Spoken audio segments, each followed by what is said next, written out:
Hi, guys, and welcome to another episode of my lineup. Just before I get into the preview for the Chelsea and Arsenal game, we drew with Sheffield the other day 1-1. Not the result that we wanted, but a result that we kind of expected. We've been on a run of so many draws, and the way Sheffield have been playing this season, we can say we almost expected them to get at least something from the game. And considering you didn't have Aubameyang, who was suspended, and so many injuries defensively, even Kolasinac dropped out the final few days before the game. So not the kind of build up we wanted before the game, and not the kind of result we wanted. But well, we move on, and another tough game coming up just 3 days after the Sheffield game, and it's Chelsea. Now to the preview. Chelsea FC, a team we never really beat away from home. Yes, at home and in the League Cup, in the friendlies, Community Shield, the FA Cups, we normally beat them. We've met them so many times the last few seasons. I remember last season, Europa League, they beat us 4-1. We can never forget that one. We had a friendly with them. I think it was in China or something. They beat us again. We beat them in the FA Cup final in 2017. We met in the season where we reached the Carling Cup final and we lost to Man City. We drew at their place 0-0, and at our place we beat them, I think 2-0 something. So many games we've played against them, but the Premier League games at Stamford Bridge, we never win. Let's just say that. The last time we won is the time Van Persie scored a hat-trick and we beat them 5-3 at their place. And before that, in fact, let me show you guys our last 10 results at their place. Let's start. From 2009-2010. They beat us 2-0 in 2009-2010. That was like a few days after John Terry got into some drama with Wayne Bridges' wife, and Terry got stripped of the captaincy, and we thought we had an advantage and everything, but no. There's someone who's called Didier Drogba. He came into that game and scored 2 goals. 2010-2011. Oh, by the way, in the 2009-2010, Ancelotti was the coach. 2010-2011, Ancelotti was still the coach, and they beat us again. Surprise, surprise. 2-0. We had the likes of Shama, Kashevin, Sculacci. Oh God, Sculacci. Even Fabianski in goal in that day. And of course, Drogba scored again. And Alex thumped a free kick in the 86th minute, and they beat us again 2-0. Another clean sheet for them. 2011-2012, we got our shit together, and we actually beat them 5-3 at their place. And that was also again after Terry got into some drama again with Anthony Ferdinand, racism and stuff. But we managed to beat them. And guess what? Drogba was suspended on that day and we won. Van Persie hat-trick, Santos even scored, but Villas-Boas was their coach, so we might have as well have expected a win on that day.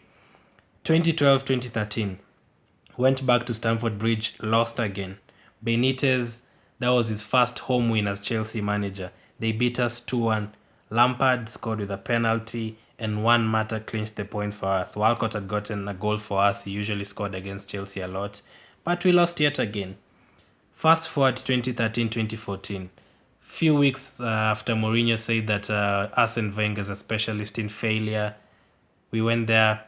Wenger's 1000th game in charge. Guess what happened? Chelsea 6, Arsenal 0. Eto'o scored, Charles scored, even Mohamed Salah scored. I think that was one of the 2 goals he scored for Chelsea. Wow, disaster, disaster. Not only that, Andre Marina sent off Gibbs in the game, and he was supposed to send off Chamberlain, and that was another disaster in that game. 2014-2015, another clean sheet for Chelsea, another 2-0 victory for Chelsea. Hazard penalty, Mourinho, the famous fight with Wenger. I think at that time, Mourinho had gotten into Wenger's head. I mean, the previous season, he had just called him a specialist in failure and beat him 6-0. And on that, in that day, Mourinho had bought Costa, he had bought Fabregas that season, and they totally beat us in that game. The 2015-2016 season, another 2-0 victory for Chelsea. This was the fourth 2-0 victory in the last 7 seasons. That day, Zuma scored a goal. Gabriel got into a mess with Diego Costa. He got sent off again, another red card. Not only that, Cazorla also got sent off late on in the game, and they beat us again 2-0. 2016-2017, it got worse. Fabregas even scored against us that day, and they were 3-0 up until Giroud got a consolation goal for us in the, I think, 92nd minute, and we ended up getting a 3-1 win. That was also under Conte. That was under Conte. The previous season before that, the 2-0 victories were all under Mourinho. The next season, the 2017-2018 season, we improved a bit. We actually got a 0-0 draw. Luis got a red card in the game for a bad foul on Kolasinac, and that was the final seasons of Conte. The time now Chelsea fans had turned against him, and we got a 0-0 draw at that place. Actually, it was a good result for us at that time because we were playing the defending champions. Fast forward to the next season, 2018-2019. Oh, by the way, that 2017-2018, that was Wenger's final game and final visit to Stamford Bridge. Fast forward 2018-2019. Emre's first away game for Arsenal, the second game in his tenure. We had just lost 2-0 to Man City at home, and guess what? We lost again to Chelsea, 3-2. This time we gave them a game. Mkhitaryan scored, Iwobi scored. 2 players were not at Arsenal anymore. So from the last 10 games at Stamford Bridge, we drew 1-0-0. We won 5-3, and we lost 8 games. And I think 7 of them, they kept a clean sheet against us. So let's just say it's been a disaster for us. You'd expect me to be confident, but from those kind of results, you didn't blame me for not being confident. Basically, guys, you get the picture. We never win, whether it's Conte who's the manager. We never win, whether it's Jose Mourinho, whether it's Rafael Benitez, whether it's Carlo Ancelotti. We just never win at their place. So before the 5-3 win, the last victory I had there was a 2-1 win in 2009, 2008, where Scolari was the manager and Van Persie got a double again. So basically, we only used to win there when Van Persie was at Arsenal. So also that's not all. We've only won, I think, twice or 6 times the whole season, and twice this year in the away games, and our away record has been terrible for the last 3 years since Wenger's last season. And yeah, the injuries will affect us obviously in the game, and the record, I think us playing away to Man U, away to Chelsea is always a problem. So let me get into the lineup now, and this would be my lineup for the game. So in goal, obviously we'd go for Leno. I think no one normally has a debate on that one. At right back, I'm gonna go with Niles. Bellerin is fit, yes, but not 100% fit and hasn't had any game time really this season. And Niles actually played well against Zaha and didn't really make any mistakes, and he started to settle better in that position, so I'll stick with him.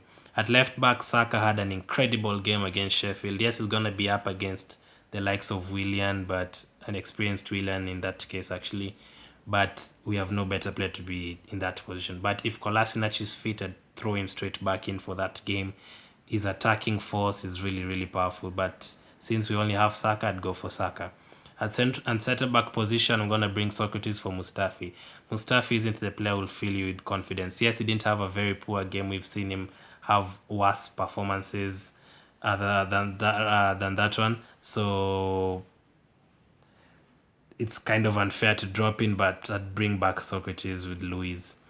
At central midfield, thank God Torreira's back for the Sheffield game. He starts here too, alongside Xhaka. Xhaka, another player who doesn't really fill me with confidence. He got a yellow card the other day. He made like 2 misplaced passes that could have ended up as goals. So he can play 80 minutes, a good game, and make 2 mistakes in the final 10 minutes. That's what he is as a person. That's what he is as a player. He'll just make a stupid mistake that will cost you. Now, in front of them as well, I'm going to make a change. Ozil started well under Arteta, but the last 2 games, he hasn't really helped us. And Chelsea in the middle, I'm sure they're going to bring back Kovacic from the loss they had against Newcastle. They're going to bring back Kovacic for people like Mount, I think, in that game. And we'll need a powerful midfield to play against Kovacic and Kante. So Ozil doesn't really fill me with confidence in this game. I'm gonna bring back Willock, a guy who can run back and forward quickly. So I'm gonna give him a chance in that game. And in front of him, Martinelli and Pepe. Martinelli, as usual, no one has a debate on that. Played really well against Sheffield, got us our goal. Pepe has started to improve his attacking wise and started having some good shots. I'm sure he's gonna get on a goal running form soon. And up front, it's another debate. Lacazette has been on really poor form, but what can we do? I wouldn't bring Ketia in for this game. Hasn't really had much time, and you need the power of Lacazette to hold on to the ball. And yes, he hasn't scored goals, but he can get a chance and just put one in. And he scored against Chelsea this season. I think it was last season where we won against them. So that would be my starting lineup: Saka, Luis, Socrates, Niles, Torreira, Shaka, Willock, Martinelli, Pepe, and Lacazette. On the bench, we'll have Ozil, we'll have Nketiah, we'll have Guendouzi to come in. If Kolasinac will start, we'll have Saka on the bench. Mustafi can be on the bench. Bellerin can have the last 10 minutes if everything has gone well in the game. So, yeah, the last time we played them, they got 2 goals in the last 10 minutes. We played really well. Nelson was actually the man of the match in that game, so I wouldn't be surprised if he's put back in this game. Chelsea had a youngster in that game who came on for Tomori and really ran us ragged in that day. I'm sure they're also going to have him on the bench. So my prediction for this game is going to be Chelsea 2, Arsenal 2. Not really confident for a win. Just like our games at Old Trafford, Stamford Bridge is a really, really bad stadium for us. So I'm gonna go for Chelsea 2, Arsenal 2. What are you guys gonna predict for the game? Let me know down in the prediction section. And thanks for your support. Thanks for your comments. Thanks for your likes, your subscription. I hope to build the channel even more and get your opinions for Arsenal and the Premier League in general. And as obviously, I'm gonna have a player ratings immediately after the game. I'm gonna have the prediction show too dropping just before the games on Tuesday. The games on Tuesday and Wednesday, and let's hope we can get a result away to Chelsea. And yeah, thanks for watching, guys, and God bless.